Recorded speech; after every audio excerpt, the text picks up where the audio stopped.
Olá, queridos amigos do Cultai, estou aqui hoje com uma super palestra para você, que é do Salomão Jacó Benchaya. Ele mora no estado do Rio Grande do Sul, na cidade de Porto Alegre.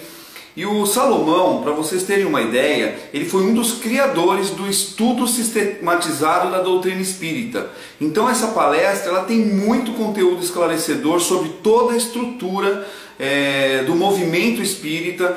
Então você não pode perder essa palestra. Fique com a gente, com vocês, Salomão Jacó Benchaya.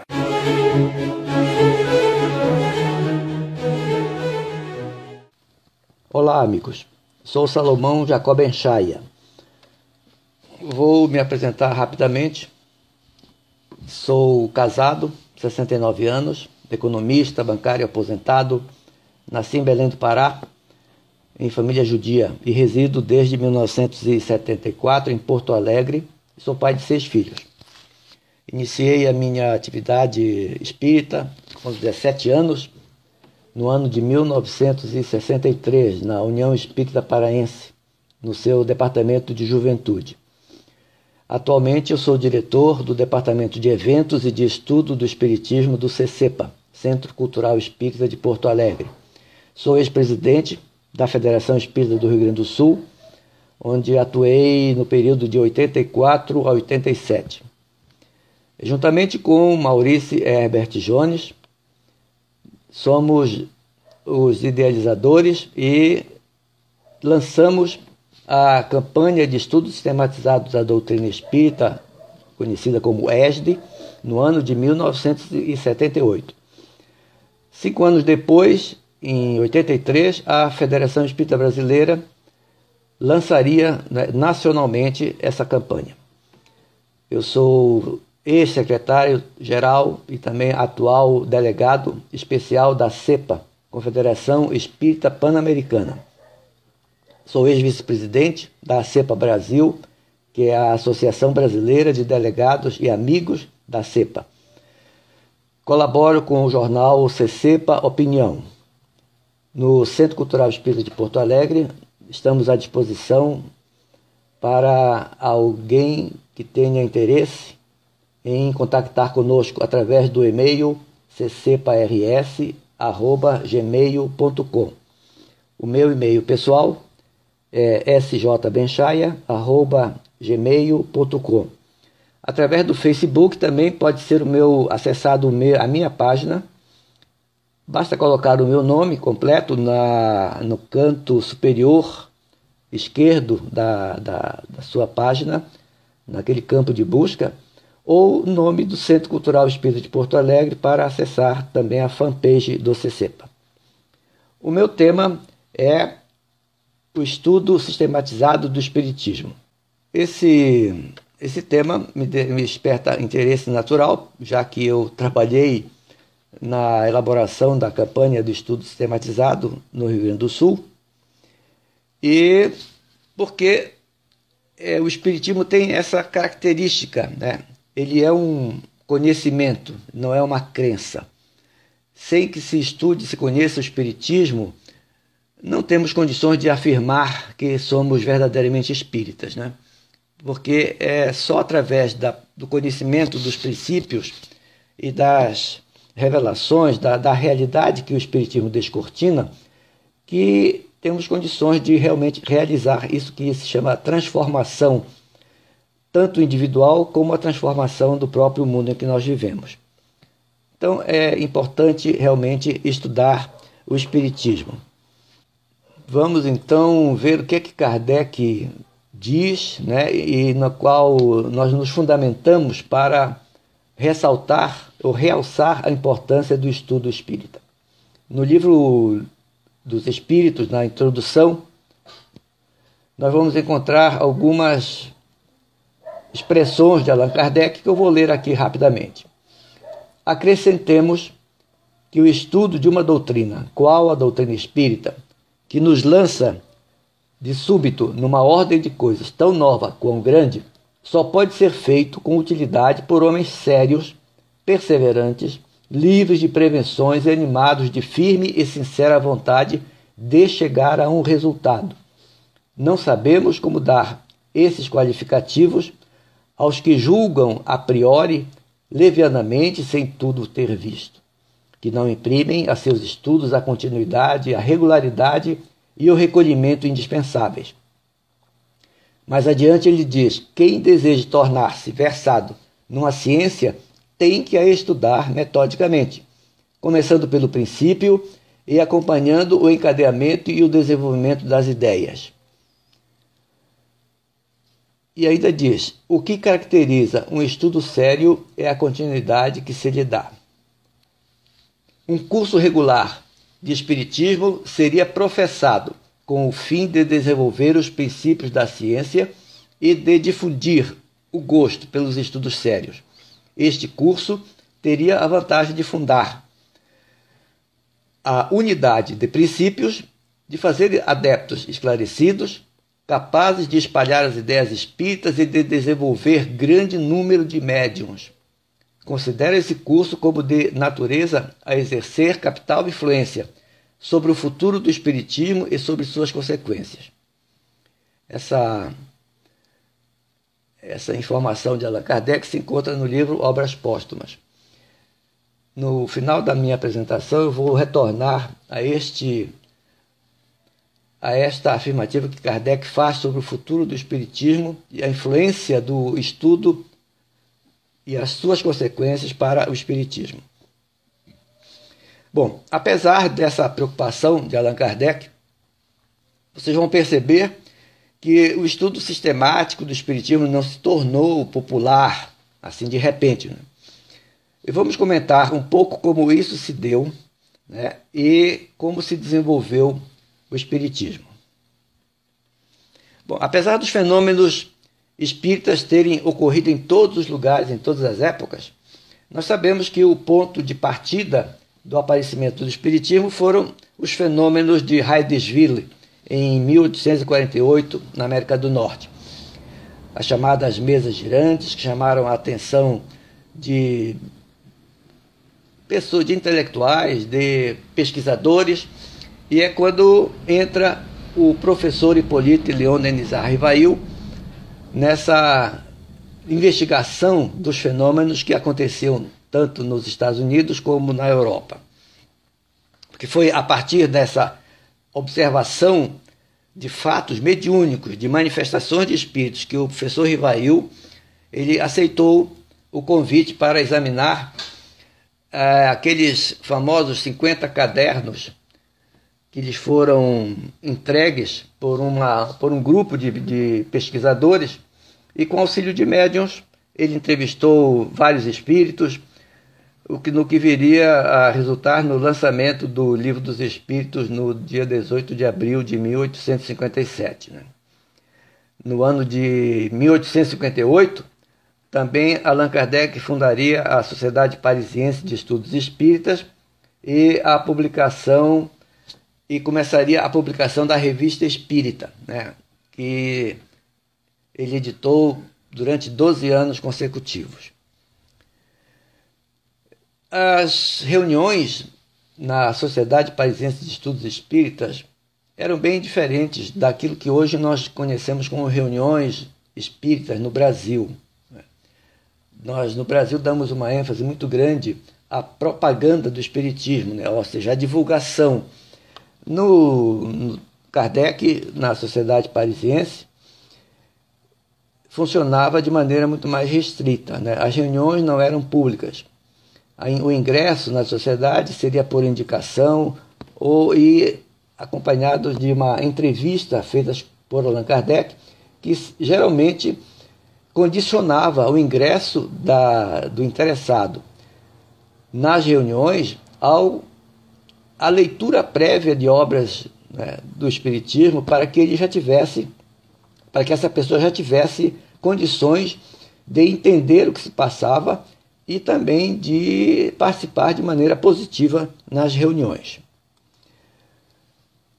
Após o período da chamada codificação, quando Allan Kardec estruturou a doutrina espírita, seguiram-se investigações, pesquisas feitas por pessoas, por investigadores, por cientistas, muitos deles interessados em desmascarar os fenômenos mediúnicos, né? De mostrar que aquilo era fraude. E muitos deles acabaram se convencendo da realidade dos fenômenos espíritas e declarando, né, a sua adesão às ideias espíritas. Vamos ver assim, então, como é que se desenvolveu, né, o espiritismo até os nossos dias, né? Aqui nós vemos só uma ligeira amostragem, digamos assim, dos pesquisadores que se debruçaram sobre o exame dos fenômenos espíritas. William Crookes, Gabriel Delany, Alexandre Aksakoff, Gustavo Gilei, César Lombroso, Ernesto Bossano. Como eu disse, alguns deles, por exemplo, William Crookes foi designado pela Royal Academia de Ciências da Inglaterra para investigar os fenômenos, tendo o objetivo de desmascará-los, né? Com as pesquisas que ele realizou com a médium Florence Cook e com as manifestações e materializações do espírito de Kate King, ele se convenceu da realidade e da veracidade dos fenômenos. É um dos pesquisadores mais citados, né? Hoje já essas investigações não são tão destacadas. Houve época em que a academia, as universidades se interessaram pela discussão dos fenômenos espíritas. Hoje, com essa conformação que o espiritismo assumiu de religião, ele distanciou-se da academia e do interesse da ciência.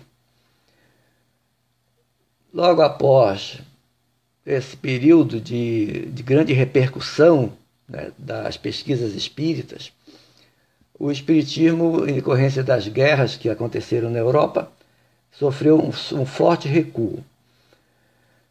No Brasil, né, o espiritismo teve uma grande aceitação, mas ele assumiu uma feição mais religiosa, evangélica,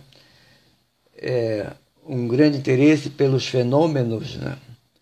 Muita gente é atraída para o espiritismo apenas pela curiosidade de ver como os fenômenos acontecem, ou assumiu um viés de assistência, né, de socorro aos necessitados. Muitas casas espíritas veem as pessoas que a buscam como pessoas que estão em tratamento. Enfim, é essa afeição que o espiritismo assumiu predominantemente no Brasil, né? Os intelectuais geralmente não são integrantes de instituições espíritas, foram livres pensadores e que foram autodidatas, né? Nós destacamos esses três grandes pensadores espíritas brasileiros, o Deolindo Amorim, Carlos Embassaí e o professor Herculano Pires.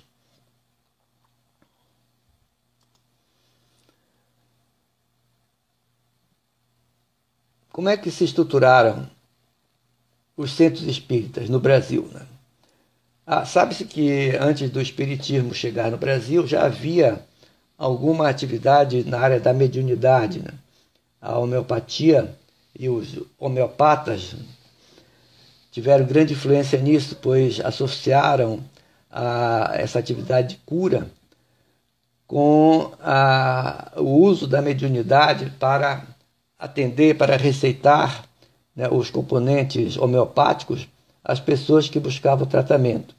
Não se pode também negar que a influência da cultura negra dos africanos, com os seus ritos, com as suas práticas de intercâmbio mediúnico também influenciaram, serviram de, digamos assim, de um caldo de cultura, além da própria atividade da herança dos indígenas no Brasil, acabariam dando um embasamento para que o espiritismo tivesse forte fundamentação nessas práticas de origem mediúnica e sincréticas.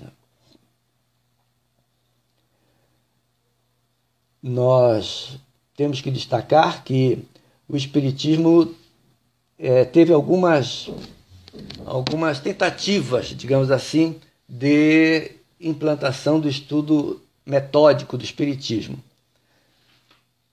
Eu disse há pouco que a atividade espírita ela acabou se voltando para a prática do socorro, da assistência, em função das características místicas, essa tendência natural do povo brasileiro. O Bezerra de Menezes, logo no início da sua atividade espírita, ele tentou fundar a Escola de Médiuns. Ainda não era na Federação Espírita Brasileira, mas num dos centros em que ele atuava. E não teve o menor sucesso, né? Não houve adesão, não houve interesse por parte dos dirigentes espíritas de realizar esse trabalho de formação, né, de médiuns, como Bezerra de Menezes pretendia. Na Federação Espírita do Estado de São Paulo, através de um dos seus presidentes, o Edgar Armon, iniciaram-se os cursos, né, que até hoje são mantidos, tanto lá como na Aliança Espírita Evangélica, que são uma primeira experiência exitosa, digamos assim, de estudo sistemático do espiritismo, naturalmente que sob um enfoque mais religioso. Mas em Curitiba, no Centro Espírita Luz Eterna, que vai surgir uma experiência muito boa, o conhecido COEM, o Centro de Orientação e Educação Mediúnica, que teve grande repercussão na década de 60, especialmente, e que até hoje se mantém. Nessa atividade do COEM, havia a preparação de material didático primorosa e de sua distribuição para as pessoas ou para as instituições que tivessem interesse. Quando eu cheguei em Porto Alegre e me filiei a esta instituição, o Centro Cultural Espírita de Porto Alegre, já havia estudo do Espiritismo inspirado e baseado nos programas do COEM. O Maurício Herbert Jones, na época, era presidente desse centro, que na época, na verdade, se chamava Sociedade Espírita Luz e Caridade. O Maurício Herbert Jones já havia implantado o estudo do Espiritismo dessa forma, utilizando-se a programação do COEM. Em 1978, o Maurício Jones foi eleito presidente da Federação Espírita do Rio Grande do Sul e me convidou para assumir o departamento de estudos doutrinários daquela federação.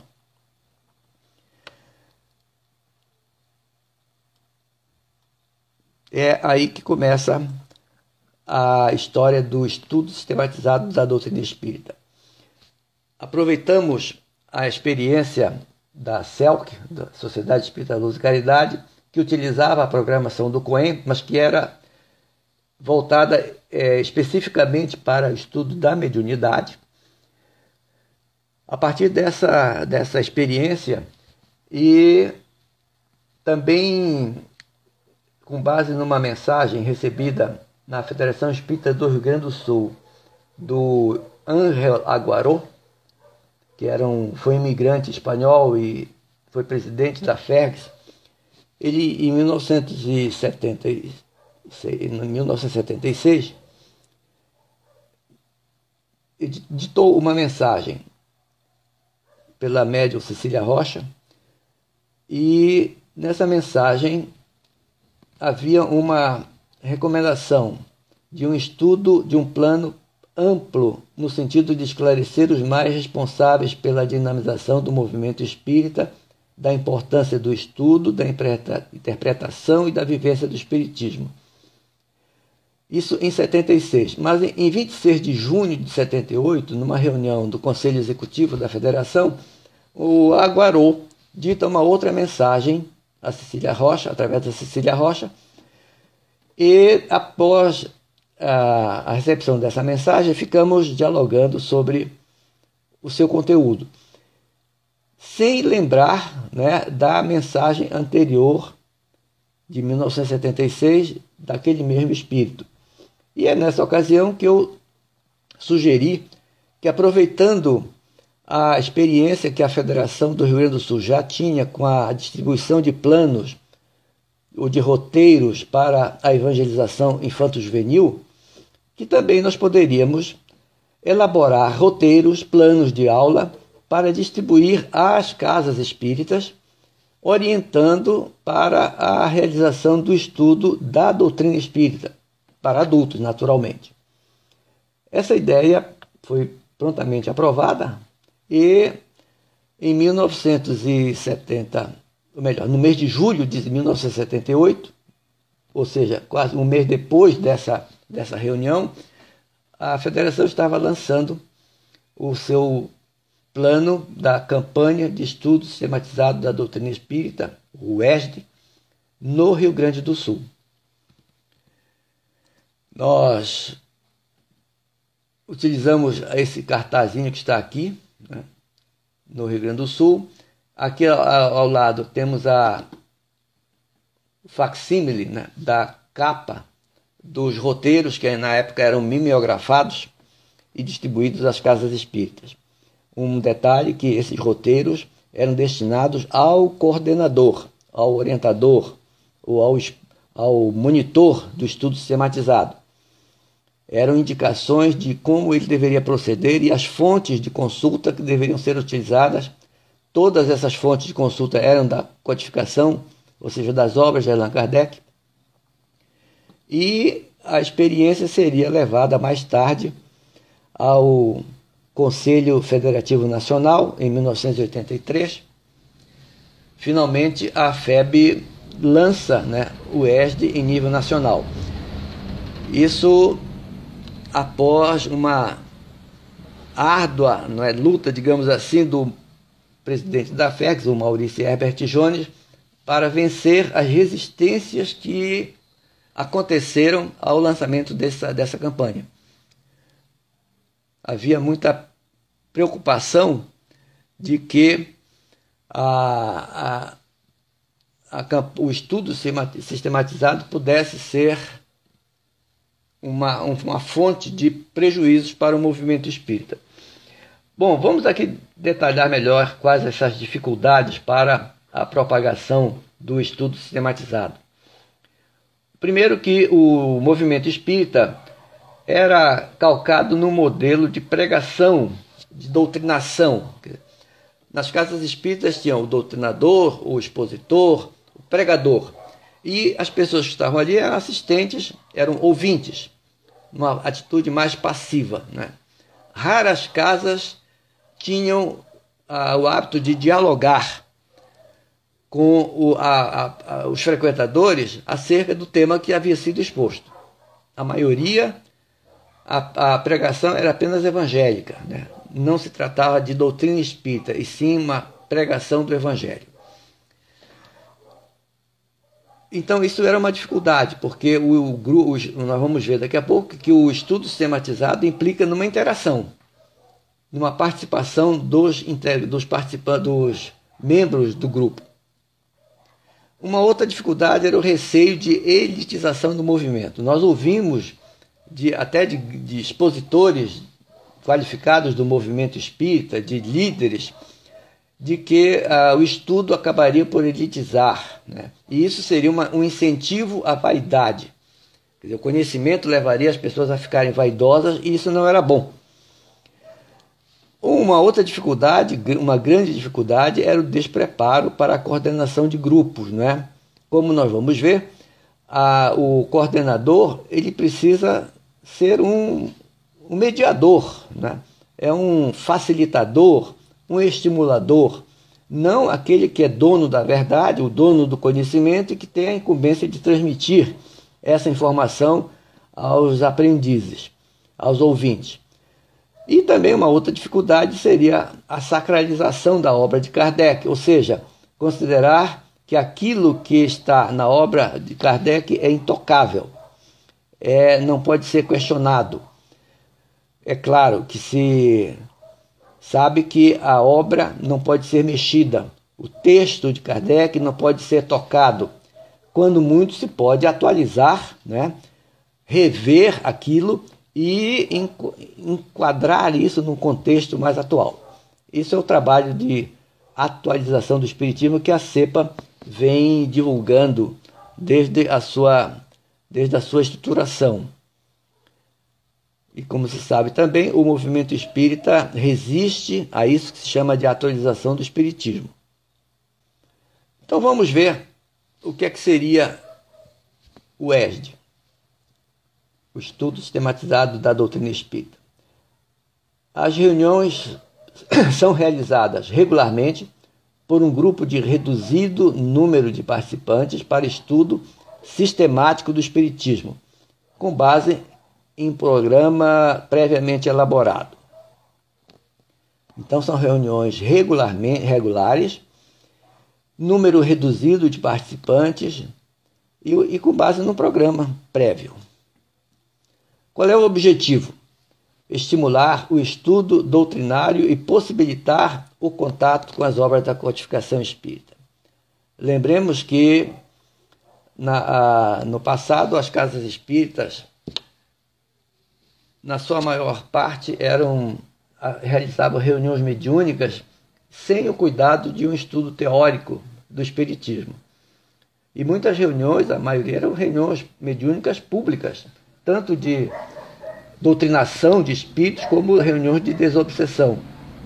Então, o objetivo do ESD era possibilitar o contato, né, do aspirante ao espiritismo, do interessado, do simpatizante, com as obras da codificação espírita, ou seja, conhecer Kardec. Quais são as características? Vou repetir. Então, pequeno número de integrantes, até 15 pessoas, frequência regular e assídua, ou seja, não é um visitante que aparece de vez em quando no grupo que vai ter condições de aprender realmente, de assimilar o estudo que está sendo realizado.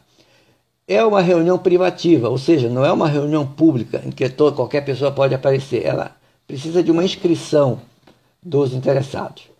Não é palestra, ou seja, o coordenador não é um palestrante que tem uma plateia para a qual ele tem que preparar um tema e expor. Ele é como eu disse, um facilitador, um monitor que dinamiza, que estimula a interação, a participação de todos. É um grupo permanente, quer dizer, não é uma coisa que funcione periodicamente e que aquele grupo se desfaça. O importante, o interessante é que esse grupo permaneça fixo na casa, continuando o seu estudo. Obedece a uma programação prévia, quer dizer, tem que haver algum texto, alguma organização de assuntos para que as reuniões se desenvolvam. Elas devem possibilitar a participação e a interação grupal. Isso é muito importante. E nisso a pessoa, o dirigente, o coordenador, precisa ter uma habilidade especial para isso. Não tem atividade mediúnica, pelo menos durante algum tempo. É claro que se o grupo amadurece e se torna um grupo mais consciente, mais lúcido, com o tempo, ele passa a ter condições de também, paralelamente, realizar atividade mediúnica.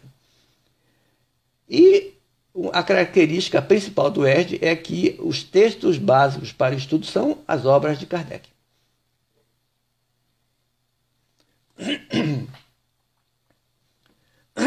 Sobre os programas de estudo que nós falamos, eles podem ser de várias modalidades. Primeiro, podem ser programas sugeridos pela instituição federativa. Hoje, a Federação Espírita Brasileira tem esses programas e tem os roteiros, tem os manuais e tudo, que são oferecidos para as instituições que têm interesse. Então, muitas casas seguem o programa da FEB. Mas o programa pode ser também organizado pelo próprio Centro Espírita. Não há nenhuma obrigatoriedade de que se use um programa padrão. Se o grupo tem condições de organizar o seu programa, isso é perfeitamente possível. Então, o programa também pode ser organizado pelo próprio grupo de estudo. E pode ser também, o estudo pode ser feito a partir de uma obra determinada, né? Especialmente no Centro Cultural Espírita de Porto Alegre, por exemplo, nós hoje estudamos o próprio Livro dos Espíritos, né? De maneira sequenciada, e ele é o programa de estudo. O coordenador, essa figura é muito importante, né? Como eu disse ainda há pouco, era uma das maiores dificuldades de implantação do estudo sistematizado, é que o coordenador não estava, na maioria das vezes, não estava preparado para isso. Ele era um palestrante e que teria agora que coordenar um grupo de estudos. Então ele deve evitar a postura professoral. Ele não é alguém que é o detentor do conhecimento espírita e que vai transmitir. Ele é alguém que vai estimular, né, a que os outros, os integrantes do grupo, aprendam. Então, ele precisa evitar essa postura de professor, né? Ele tem que estimular a participação equilibrada e a interação harmoniosa do grupo. Participação equilibrada quer dizer não deixar também que algum membro do grupo monopolize, né, e que impeça a participação daqueles que são mais tímidos. Essa interação harmoniosa é muito importante, né? Um clima de harmonia, um clima de interesse por parte de todos. Provocar o questionamento em torno dos assuntos estudados. Isso que nós chamamos de problematização. Vejam que isso já já contraria muito daquela cultura de que na casa espírita precisa haver harmonia e, portanto, não se pode ter polêmica. Não se pode discutir para não quebrar o clima espiritual, etc. Não, o grupo de estudo precisa ser questionador, precisa investigar, precisa inquirir, precisa estar desacomodado com a informação e buscar sempre o aprofundamento dos temas. O coordenador precisa estimular a pesquisa e a análise crítica. Ler os livros. Não oferecer somente a apostila pronta com o texto da reunião. Ele precisa, o participante do grupo deve ter o seu próprio livro, no caso o livro dos espíritos, o livro dos médiuns, onde ele faça a sua pesquisa. E estimular a análise crítica, né? Não é apenas incorporar o conhecimento que ali está, mas exercer o seu direito de pensar, de criticar, de analisar, como o próprio Kardec propunha, né, aquele conhecimento que está sendo objeto de estudo. Evitar a sacralização dos conteúdos doutrinários, sem cair na admissão de inovações não doutrinárias. É delicado isto, né? Quer dizer, alguns espíritas tendem a sacralizar, a congelar, digamos assim, o conhecimento do espiritismo nas obras de Allan Kardec. Ou seja, o que não estiver em Allan Kardec não é espiritismo. Isso é naturalmente um absurdo, né? Também não pode deixar que essas inovações que aparecem de vez em quando no movimento espírita sejam consideradas como doutrinárias. Muita coisa que aparece por aí no campo da mediunidade, das revelações, de instrução de espíritos, não passam pelo crivo da razão, do bom senso, como Kardec propunha.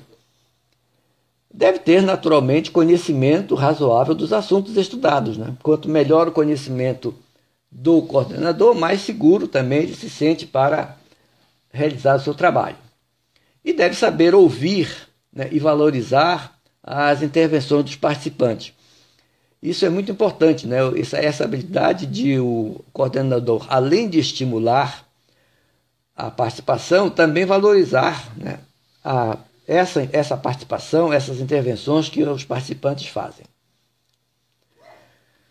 Bom, e quais são então as consequências, né, do estudo para a Casa Espírita, para o movimento? Vejam que no início eu destaquei uma colocação que Allan Kardec faz no livro Obras Póstumas, de que o estudo metódico do Espiritismo teria grande influência, né, na formação de médiuns, na propagação da doutrina, enfim, no futuro do Espiritismo. E é o que nós estamos realmente observando, que o estudo sistematizado da doutrina, ela facilita isso que nós chamamos de construção de uma identidade doutrinária, porque são mais pessoas conhecendo, estudando o mesmo tema, o mesmo assunto. Isso forma uma unidade doutrinária, né, pelo conhecimento. São pessoas, pode dizer assim que o Espiritismo fica democratizado, né? Ele é conhecido por mais pessoas. Mais pessoas passam a entender o que realmente é a doutrina espírita. E isso evita, naturalmente, que haja as inserções indevidas no corpo doutrinário. Então, construção de uma identidade doutrinária, manutenção da unidade de princípios, né, pelo consenso que estabelece-se entre aqueles que conhecem a doutrina espírita, preparação de adeptos e médiuns mais esclarecidos. Isso é muito importante, porque o médium, especialmente quanto mais conhecedor, ele mais seguro, mais lúcido, mais sensato, mais sensatamente ele realiza a sua tarefa. Isso permite também a formação de colaboradores e de novas lideranças. Quantos centros espíritas têm encontrado nos grupos de estudo os seus próprios futuros líderes, futuros expositores, trabalhadores, enfim, mais conscientes, mais lúcidos, pelo conhecimento que adquirem no estudo doutrinário. Ou, individualmente, né, permite o crescimento mental e intelectual dos participantes. E, com o passar do tempo, um grupo mais maduro, o grupo mais preparado doutrinariamente, ele passa também a contribuir para a construção do conhecimento espírita. A doutrina espírita, ela não está pronta e acabada. Kardec sempre preconizou que ela deveria acompanhar o progresso sob pena de suicídio. Então, a atualização doutrinária, a partir do conhecimento que as pessoas vão adquirindo do próprio espiritismo, é possível de maneira equilibrada, de maneira sensata, de maneira que o espiritismo possa se manter sempre atual. Essas, então, eram as minhas considerações sobre o estudo sistematizado da doutrina espírita. Só para lembrar, né, que aqueles que desejem algum contato poderão escrever para o e-mail ccpars@gmail.com ou acessar as páginas do Facebook colocando o meu nome ou o nome do Centro Cultural Espírita de Porto Alegre. Muito obrigado pela atenção.